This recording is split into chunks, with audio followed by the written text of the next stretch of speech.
All right. Welcome to the Ask the Expert series. We've got a great program for you today. I actually have a school teacher. Her name's Aimee Wells. She's also my sister-in-law. She's my wonderful wife's sister.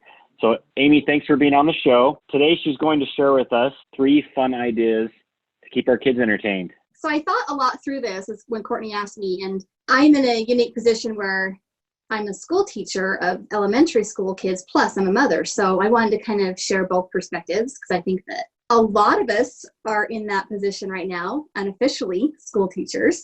All of us parents have become them all of a sudden.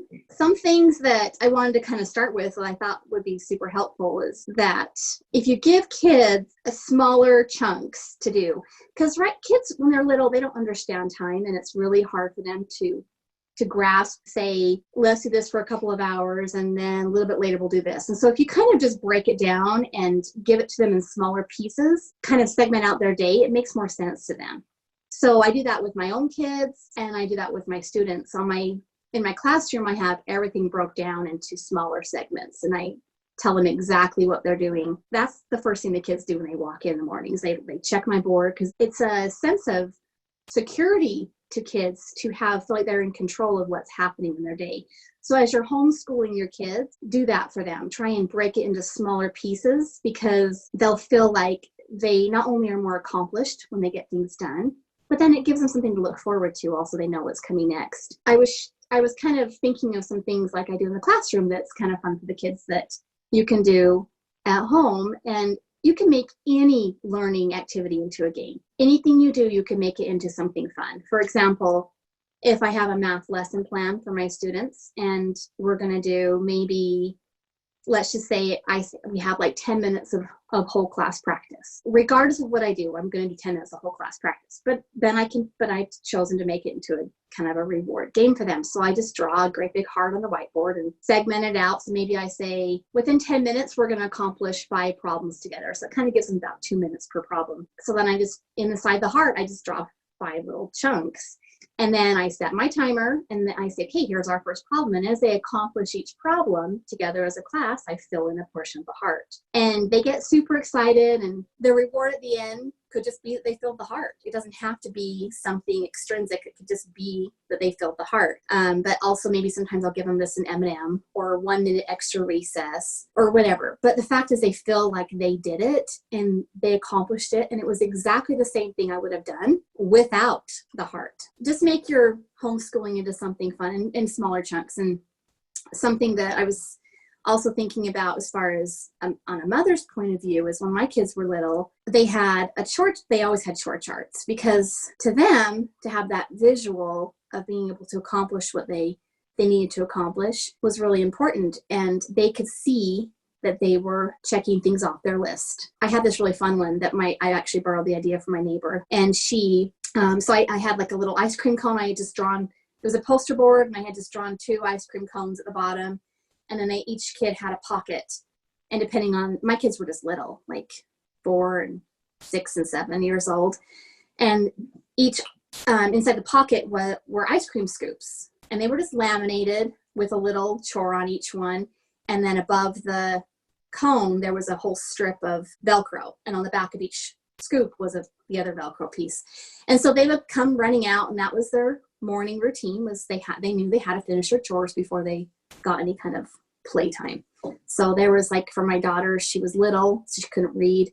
So hers were like a picture of her bed. So she knew she had to run back and make her bed. And she'd come back and put her scoop on. And then brush her teeth. She'd have a picture of a little toothbrush. So she'd run back and brush her teeth. And the point of that was so that she could feel like she was in control of what she was doing. And it taught her to accomplish her goals before she could go play. A lot of times it was just to have free time and go play with their friends, because we have lots of neighbor kids around here. So that was always the rules, get that done. And, if I could put a little plug in as a teacher, part of their chores every day were to read for 20 minutes. That was something they had to do, or practice their flashcards if they were little. Really like that, Aimee. I like how you mentioned that, kind of breaking their day up. Instead of time segments, you break it up into little activities. You're still doing the same things. You talked about your math class, and you're still teaching them math, but you're making it fun. And then also setting up miniature goals and maybe some things that they can achieve. And it could just be them filling in a simple heart. It doesn't have to be this grand thing that they have to get when they accomplish that goal. I really like that. As rewards, sometimes throughout the week, this is speaking as a mother that didn't have quarantine. So we had things like that they look forward to, like going to the park. We try a different park out every week. We would go to Dinosaur Park or Treehouse Museum, and then just city parks that were free. We do those all the time, swimming pool. So we had some kind of a bigger activity every week. And those bigger activities were not necessarily ones you have to pay for. So that's something to think about. But just, I was telling Courtney earlier that I'm a huge fan of creativity and imaginative play. I feel like this time in quarantine is a gift to parents because they've been given this time with their children to be able to teach them and have fun with them. And because really homeschool from us as teachers should only last a small portion of your day. And so use the rest of that day to teach them just fun stuff. Like just have fun with them. Just spend that quality time with them and take advantage of this gift of time we've been given. I think that like my kids loved when they were little, just creating and just give them that time to create. And I was a big fan of like arts and crafts or teaching them how to make cookies, or like with your older kids, teach them how to make the things they like to eat, like mac and cheese or grilled cheeses or peanut butter and jelly sandwiches, and cut it into a fun little shape like a star or a dinosaur or something. It can be so simple. It just makes them look forward to that. Or have them go outside and do a scavenger hunt for bugs or rocks, make a rock garden. There are so many different things that you can teach your kids that aren't given to you from the teacher. And also along that same note, I know that there's a ton of museums right now because of this COVID crisis we're in that are offering virtual field trips or virtual tours. Take advantage of those. There's some really cool ones that are out there. Yeah, I was at lunch today. I was pulling up on Facebook. Hogle Zoo has a live segment they do every day. And so my kids were stuck into that. They were preparing food for an armadillo. And so, Yeah. A lot of things that we don't, before this all happened, that we probably never would have been able to participate with, we're able to now. So there's a lot of neat things you can learn with your kids. Yeah, exactly. And even though we're kind of in a situation where we're kind of forced to have more screen time because of not being able to go to public places, still try and limit that screen time as much as you can. I mean, maybe doing a virtual field trip or something is a part of your day, but then spend the rest of your time learning other things that are hands-on or creativity. And I love when kids get bored because that sparks their imagination, that sparks their creativity. And one thing my kids loved to do when they were little was create movies.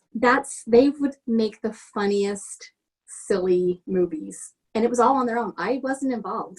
I got to be a fun bystander, but they would get all the neighbor kids together and they would make the funniest movies. And they're hilarious. My son made a whole I do remember a couple of those. My son made a whole series on Bigfoot and finding Bigfoot up in our hills, and had one of the neighborhood kids dressed up in a Bigfoot costume, and they all had parts they scripted out. And this was like a summer's long series that they did. So, I mean, let kids just create. Let them just use their imagination. It's nice because there's no place for them to go. They don't have their sports to get to or their dance to get to or piano lessons to get to. They only have time at home. Well, they should be only having time at home, but anyway, so this is the perfect opportunity to kind of spark that and, throw some ideas out there, get their little creative juices flowing. Kids are so creative and smart. And if you have a kid who's interested in art, there's some super cool art stuff online. There's one called Art Hub for Kids, and it's a dad and a daughter team. And he does a step-by-step art, and he draws everything. And we use it, actually, as teachers, we use it quite a bit.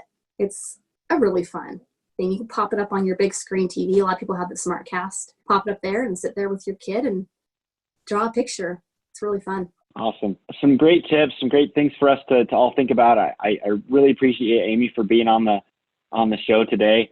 If any of our viewers have any questions for Aimee or myself, just comment below, and I'll make sure that she gets those answered for you. So again, thank you so much, Aimee.